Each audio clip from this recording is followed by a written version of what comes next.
you asked me about where it all started, and I became aware of, once you found your track, you sort of, you realize milestones in your past. You didn't realize when it actually happened, but now, in retrospect, it all makes sense. And I remember one of my very early memories, childhood memories, was being pushed by my dad in the stroller.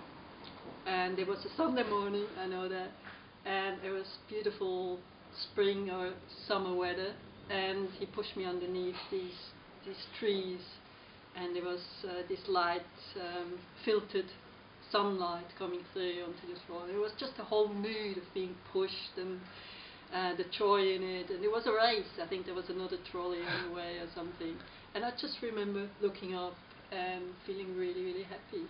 And yeah, I think I do go back to that. The best known work is probably the work I do with wood, the repetition.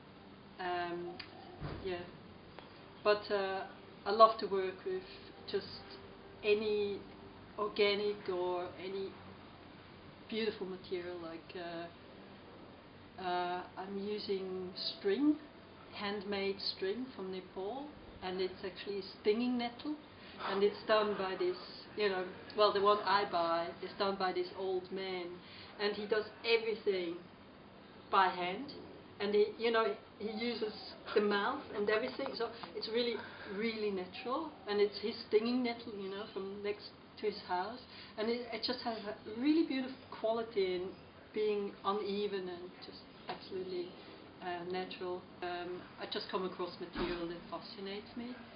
If it's matchsticks, there's something really fascinating about working with matchsticks, just the puzzle effect in it. I worked with lentils, and I was just looking for something that resembles pebbles in the water on the beach, which is just absolutely beautiful, just the reflections and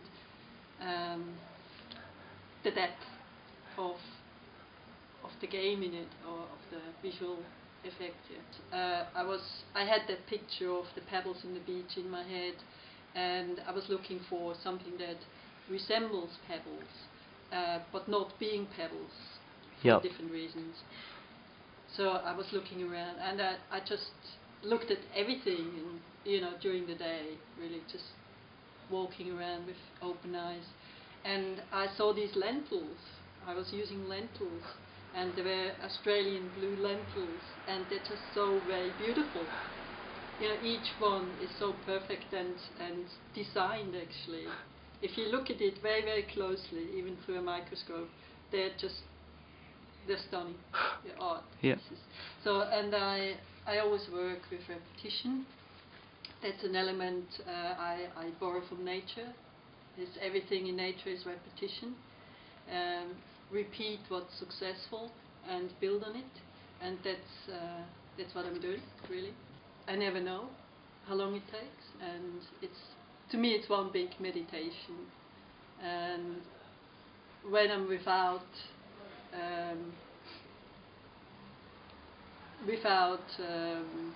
something I'm working on, I always feel a bit lost.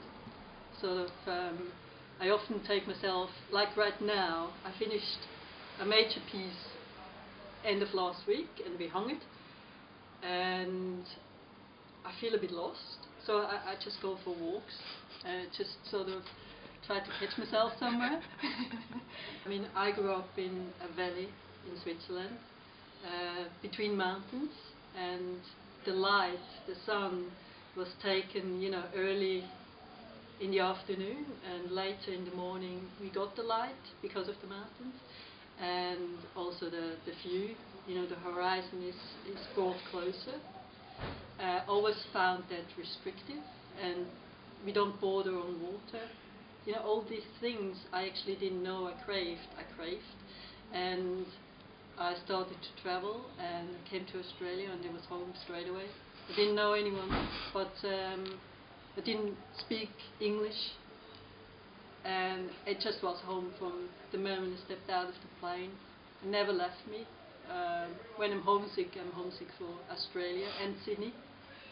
Sydney being, I think, the most beautiful place on earth, and Sydney in particular, with just the nature all around.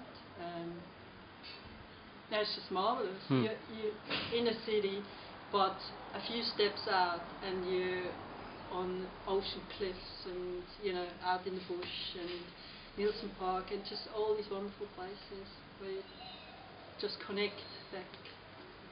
Yeah.